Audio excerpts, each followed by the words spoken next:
सबसे पहला क्वेश्चन जो आप देखेंगे वो क्या देखेंगे,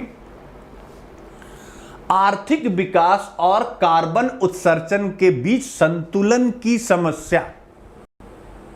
2018 का यह क्वेश्चन आया हुआ है।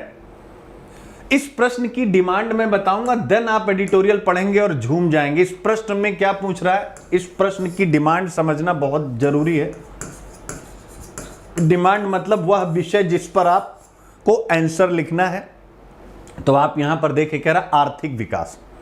आर्थिक विकास का मतलब क्या हो गया, याद रखिएगा, यानी जीडीपी प्लस आर्थिक विकास है, यानी समृद्धि नहीं। आर्थिक विकास का मतलब होता है जीडीपी प्लस इंक्लूसिवनेस, यानी सकल घरेलू उत्पाद प्लस समावेशन, दोनों चीजें। डेवलपमेंट जब भी आएगा तो जीडीपी के साथ उसका डिस्ट्रीब्यूशन भी शामिल हो जाएगा, और जब जीडीपी का डिस्ट्रीब्यूशन अच्छे से होगा, इंक्लूसिव ग्रोथ। ठीक है, ये हो गया। कह रहा है कि हम किसी भी कंट्री का, किसी भी देश का टारगेट ये भी होता है, बट ऑब्वियस है कार्बन उत्सर्जन हम करते हैं तो फिर हमारा देश क्या होता है, यानी क्लाइमेट चेंज का भी शिकार होता है। तो आप देख सकते हैं जीडीपी भी बढ़ाना, ये भी करना है, और इसके साथ साथ कार्बन उत्सर्जन को भी हमें नियंत्रित करना है, याद रखिएगा। अब देखिए, ये भी करना है और कार्बन उत्सर्जन का नियंत्रण भी करना है। अब ये कैसे होगा, ध्यान रखिएगा। यानी आर्थिक विकास और कार्बन उत्सर्जन के बीच संतुलन की समस्या है। आर्थिक विकास यानी जब हम आर्थिक विकास के लिए औद्योगिक प्रक्रियाएं संचालित करेंगे, कोयले का इस्तेमाल करेंगे, फाजिल फ्यूल्स, जीवाश्म ईंधन ये सब हैं, हम पेट्रोलियम का इस्तेमाल करेंगे, ठीक है ना, हम नेचुरल गैस का इस्तेमाल करेंगे। तो जो कोयला है, तेल है, गैस है, ये जो फाजिल फ्यूल्स यानी जीवाश्म ईंधन हैं, तो इन जीवाश्म ईंधनों के कारण क्या होगा, कार्बन का उत्सर्जन होगा। कार्बन का उत्सर्जन होगा तो धरती गर्म होगी, और धरती गर्म होगी तो मौसमीय यानी जो वेदर कंडीशन होती हैं, मौसम पर इंपैक्ट पड़ेगा। तो आपदाएं आएंगी, कभी सुनामी आएगा, कभी ज्यादा बाढ़ हो जाएगी, कभी सूखा पड़ जाएगा, कभी चक्रवात आ जाएगा। आप देख सकते हैं हिंदुस्तान में चक्रवातों की बारंबारता कितनी ज्यादा है, और पहले तो बंगाल की खाड़ी में ही चक्रवात आते थे, बे ऑफ बंगाल में। अब तो यानी पहले का एक सिद्धांत था, यूपीएससी ने एक बार प्रश्न पूछा था कि भाई सारे चक्रवात बंगाल की खाड़ी में क्यों आते हैं। अब तो उल्टा हो गया, सरकार की तरफ से। भारत सरकार ने वर्ष 2021 में एक नोट में यह प्रकाशित किया कि अब अरब सागर में बंगाल की खाड़ी से ज्यादा चक्रवात आते हैं। अब आप देख सकते हैं क्यों हो रहा, बिकॉज ऑफ क्लाइमेट चेंज। तो इसका मतलब क्या है, इसका मतलब है कि कार्बन उत्सर्जन और आर्थिक विकास में एक क्या है, समान संबंध भी है और असमान संबंध भी है, कि अगर हमें विकास करना है तो हमें कार्बन उत्सर्जन करना पड़ेगा, बट अगर हमें उस विकास को सस्टेन करना है, यानी पीढ़ी दर पीढ़ी उसे आगे बढ़ाना है, तो कार्बन उत्सर्जन पर नियंत्रण भी करना है। तो दो टारगेट आपके सामने हैं जो इस प्रश्न में आपको लिखने हैं। शायद मैं आपको समझा पा गया। अब आप कहेंगे सर इसकी चर्चा आप यहां क्यों कर रहे हैं। मेरे प्यारे बच्चों, आज का पहला टॉपिक इसी विषय पर है, और आप आईएएस में यही लेक्चर कल यूपीएससी के लिए हुआ है, आप वहां पर प्लीज चेक करिएगा कि कैसे यहां और वहां की अप्रोच एकदम से डिफरेंट होती है। यानी 1% कॉपी नहीं, कंटेंट तो मैं नहीं बदल सकता हूं, समझ गए कि नहीं समझ, यानी अखबार तो मैं नहीं बदल सकता हूं, लेकिन इसके अलावा सब कुछ चेंज होता है। जो वहां है वो यहां नहीं है, ये हमेशा याद रखेगा। इसीलिए दोनों क्लास की अपनी इंपॉर्टेंस है अलग। ये फोकस्ड यूपीपीसीएस के लिए पूरे एडिटोरियल में फिर से एक बार नोट करिए, आर्थिक विकास और कार्बन उत्सर्जन के बीच संतुलन की समस्या पर चर्चा किया गया है। क्या चर्चा किया गया है, आइए सिखाते हैं। Coping with physical effect of energy transition. Coping with physical effect of energy transition लीजिए आप। Coping with physical effect of energy, इसका मतलब क्या हो गया कि जब हम ऊर्जा संक्रमण यानी एनर्जी ट्रांजिशन का मतलब होता है ऊर्जा संक्रमण, और ऊर्जा संक्रमण का अर्थ होता है according to international energy agency IEA के अनुसार ऊर्जा संक्रमण होता है जब हम परंपरागत ऊर्जा स्रोतों से, कन्वेंशनल एनर्जी रिसोर्सेज से, हम अनकन्वेंशनल यानी गैर परंपरागत ऊर्जा स्रोतों या नवीकरणीय ऊर्जा स्रोतों या अक्षय ऊर्जा स्रोतों की तरफ गतिशील होते हैं, उसे ही हम क्या बोलते हैं? ऊर्जा संक्रमण। आगे सब लिखा हुआ डेफिनेशन, टेंशन लेने की जरूरत नहीं। तो ऊर्जा संक्रमण मेरे प्यारे बच्चों, तो यहां पर कह रहा ऊर्जा संक्रमण यानी हम अक्षय ऊर्जा की तरफ जो बढ़ रहे हैं, किससे? कार्बन उत्सर्जन से। तो जब हम ये टॉपिक पढ़ रहे हैं तो एनर्जी ट्रांजिशन क्या दिखाता है?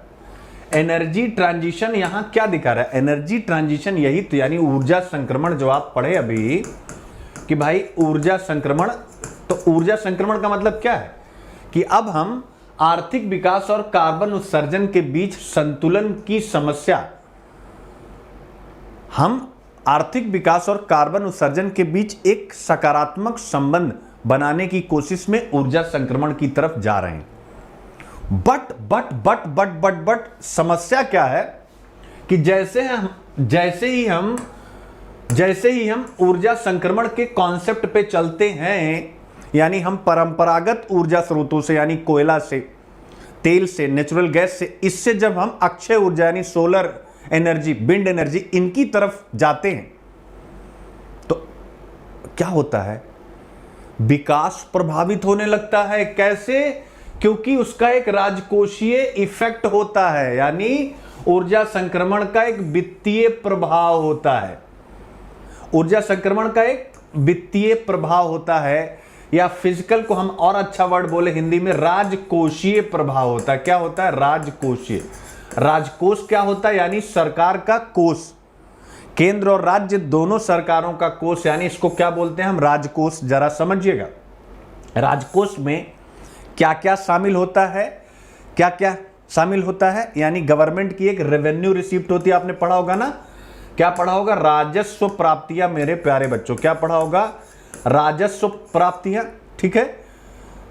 और एक होता है पूंजीगत प्राप्तियां। तो पूंजीगत तो हम काट दें, ये जो राजस्व प्राप्तियां हैं जिसमें टैक्स रेवेन्यू होता है यानी कर राजस्व, और नॉन टैक्स रेवेन्यू होता है क्या? गैर कर राजस्व। टैक्स में क्या होता है बच्चे? टैक्स में यानी डायरेक्ट और इनडायरेक्ट टैक्स, यानी प्रत्यक्ष और अप्रत्यक्ष कर। तो मेरे प्यारे बच्चों, जब आप यहां जो बातचीत कही जा रही है, और नॉन टैक्स में होता है जो हम पब्लिक सेक्टर यूनिट्स होते हैं, सार्वजनिक क्षेत्र के उपक्रम होते हैं, जब सरकार सार्वजनिक क्षेत्र के उपक्रमों से जो लाभ और लाभांश कमाती है, सरकारी क्षेत्र के उद्यमों से सरकार को जो आय होती है, जैसे प्राइवेट सेक्टर मुकेश अंबानी की कंपनी है, उनको उससे लाभ होता है, वैसे ही सरकार की भी ढेर सारी कंपनी है जिसे हम पब्लिक सेक्टर यूनिट्स कहते हैं। तो सरकार वहां जो भी उत्पादित करती है उसको बेचती है, उससे सरकार को इनकम होती है। तो ध्यान समझिएगा, यही कहा जा रहा है, इस राजस्व की हानि होगी। यानी जब हम परंपरागत ऊर्जा स्रोतों से नवीकरणीय ऊर्जा स्रोतों की तरफ जाएंगे तो इस राजस्व की हानि होगी। और एडिटोरियल में बहुत अच्छे से बताया गया कैसे हानि होगी, जरा समझ लेते हैं। यानी कैसे हानि होगी मेरे प्यारे बच्चों, कैसे होगी जरा इसको समझिएगा बहुत अच्छे से। आप सबको पता है कि सरकार क्या करती है, यानी जो भी पेट्रोलियम प्रोडक्ट्स हैं, ठीक है, इसके अलावा कोल हैं, इन सब पर सरकार क्या लेती है, यानी शुल्क लेती है। जैसे एक्साइज ड्यूटी लगती है, फिर इसके बाद जीएसटी लगती है। तो कहने का मतलब ये सरकार के कर राजस्व का एक स्रोत है। और अभी हम डेटा में पढ़ेंगे, ये जीडीपी का एक बड़ा हिस्सा है। अभी हम आगे पढ़ेंगे, अभी केवल सामान्य समझा रहा हूं यूपीपीसीएस के क्वेश्चन से कनेक्ट करने के लिए कि आपको हिंदू पढ़ने की जरूरत क्यों है। और दूसरा, अगर हिंदू नहीं पढ़ेंगे तो उस प्रश्न को जो पूछा गया है, जहां भी उसका आंसर किसी भी पुस्तक में दिया गया है, आज मेरे इस एनालिसिस से उसको कंपेयर जरूर करिएगा और फिर आप देखिएगा कि एग्जैक्ट आंसर क्या होता है। इतना तो विवेक आपका है, आप सोच सकते कि आपको क्यों इन अखबारों की अच्छे राइटर्स, ये सब विद्वान होते हैं। ये बिजनेस लाइन अखबार हिंदू का है और ये अमेजिंग अखबार, इसका कोई मुकाबला ही नहीं। समझ गए? तो यानी सरकार को राजस्व मिलता है, और जब पब्लिक सेक्टर यूनिट्स परफॉर्म करते हैं तो सरकार को लाभ भी मिलता है। तो जब हम एनर्जी ट्रांजिशन करेंगे, यानी इन कोयला, जीवाश्म ईंधन, इनसे जब हम दूर जाएंगे तो स्वाभाविक है इन पर जो टैक्स वगैरह से सरकार को आय होती है वह भी कम हो जाएगी, नंबर 1। और दूसरा, जो पब्लिक सेक्टर यूनिट्स हैं उनकी उत्पादन की प्रक्रिया पर भी 2040 के बाद प्रभाव पड़ेगा, ऐसा इस रिसर्च में कहा गया। तो सरकार को पैसे का नुकसान हो रहा है। क्या हो रहा है? पैसे का नुकसान। एक दूसरा पैसे का नुकसान कैसे हो रहा है कि जब सरकार इस एनर्जी ट्रांजिशन पर जाएगी, पहला तो हो गया कि रेवेन्यू लॉसेस हो रहे हैं, प्लीज नोट कर लीजिएगा।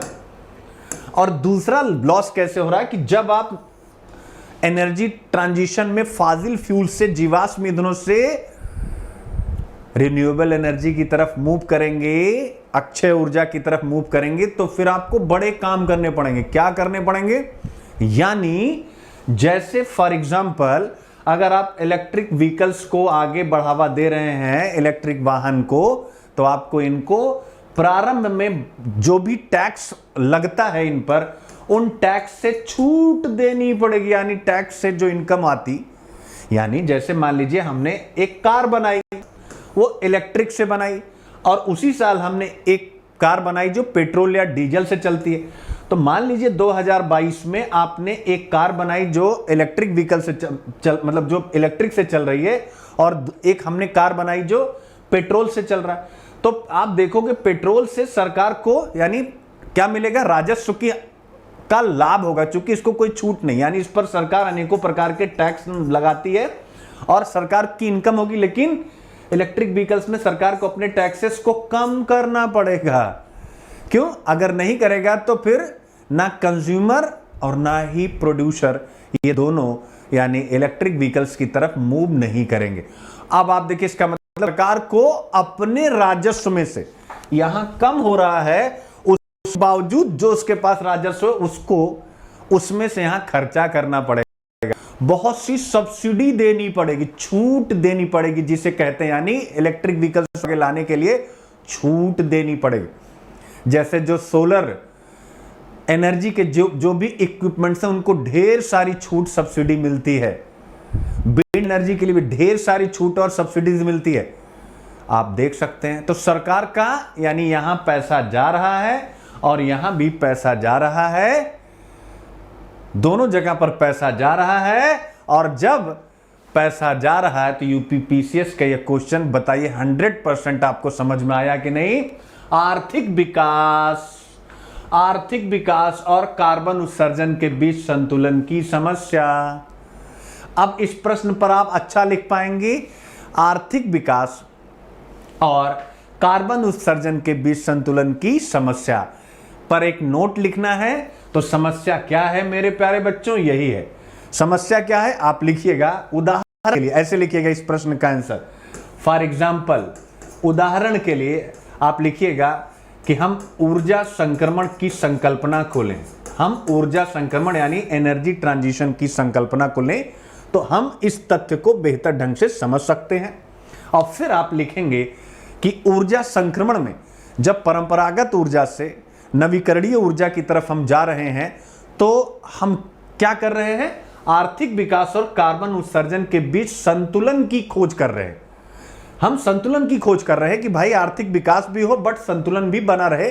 परंतु समस्या आ जा रही, लिखिए तुरंत वहीं, परंतु समस्या आ जा रही है। और समस्या क्या आ रही है? आप लिखेंगे समस्या आ गई क्या कि जो एनर्जी ट्रांजिशन की कॉस्ट है, ऊर्जा संक्रमण की जो लागत है, वह सरकार के राजस्व पर, सरकार के राजकोष पर, उसकी फिजिकल कंडीशन, राजकोषीय दशा पर गंभीर प्रभाव डाल रही है। और कैसे डाल रही वह मैंने आपको समझा दिया। आप इसी को एक पैराग्राफ में लिखिए। आप सोचिए कितना नंबर मिलेगा।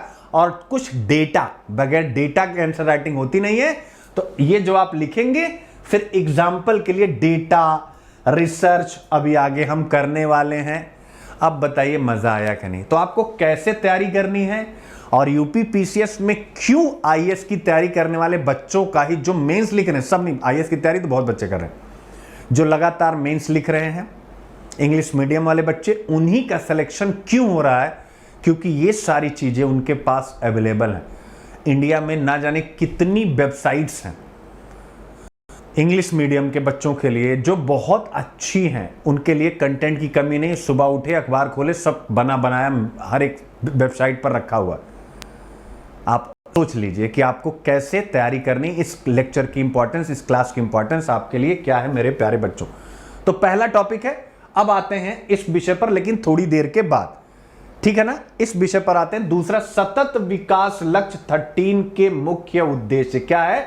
सतत विकास लक्ष्य 13। अब देखिए, यह भी क्वेश्चन आया हुआ मेंस में आपके 19 में या 20 में। ये सतत विकास लक्ष्य 13 के मुख्य उद्देश्य के हम यह भी करने जा रहे हैं, क्लाइमेट एक्शन। तो मेरे प्यारे बच्चों, इसका मुख्य उद्देश्य है, 13 का टारगेट है क्लाइमेट एक्शन, यानी जलवायु परिवर्तन को प्रभावित करने वाले कारकों पर कार्य करना। उसे हम क्या बोलते हैं? Climate action. तो मेरे प्यारे बच्चों, सतत विकास लक्ष्य 13 पर क्या हम काम कर रहे हैं कि नहीं? जैसे ही हम ऊर्जा संक्रमण की बात करते हैं कि भारत सरकार ऊर्जा संक्रमण, एनर्जी ट्रांजिशन की संकल्पना पर काम कर रही है, वैसे ही हमारे सामने आता है कि हम सस्टेनेबल डेवलपमेंट गोल के लक्ष्य नंबर 13 पर काम करना शुरू कर चुके हैं। क्यों? क्योंकि आप जब सस्टेनेबल डेवलपमेंट गोल 13 पढ़ेंगे तो आपको उसमें कई सूचियां मिलेंगी, कई पॉइंट मिलेंगे, क्या क्या किया जाना चाहिए। उसमें एक पॉइंट, जो सेकंड पॉइंट होगा, वो यही होगा कि सरकार की नीति, योजना और परियोजना, यानी गवर्नमेंट क्लाइमेट और डेवलपमेंट के बीच के रिलेशन को पॉजिटिवली, सकारात्मकता के साथ किस प्रकार से लेकर के चल रही है, यानी अपनी नीतियों में, अपनी कार्य योजना में, अपनी परियोजना में, अपने प्रोजेक्ट्स में। तो ऑब्वियस है, एनर्जी ट्रांजिशन की तरफ हम चल रहे हैं। कैसे चल रहे हैं? सरकार की नीति क्या है? अभी हम पढ़ने जा रहे हैं पंचामृत COP26। तो सतत विकास लक्ष्य 13 के मुख्य उद्देश्य, बहुत से उद्देश्य हैं, जिसमें 2 उद्देश्य सबसे महत्वपूर्ण है। पहला, कि जो भी देश है पूरे विश्व के, वह जलवायु परिवर्तन से होने वाली घटनाओं को सहने की क्षमता डेवलप करें। उसके साथ साथ अपने जो भी उनके देश में संसाधन, उनको क्लाइमेट रिजाइलिएंट, यानी जलवायु के साथ, यानी कोई भी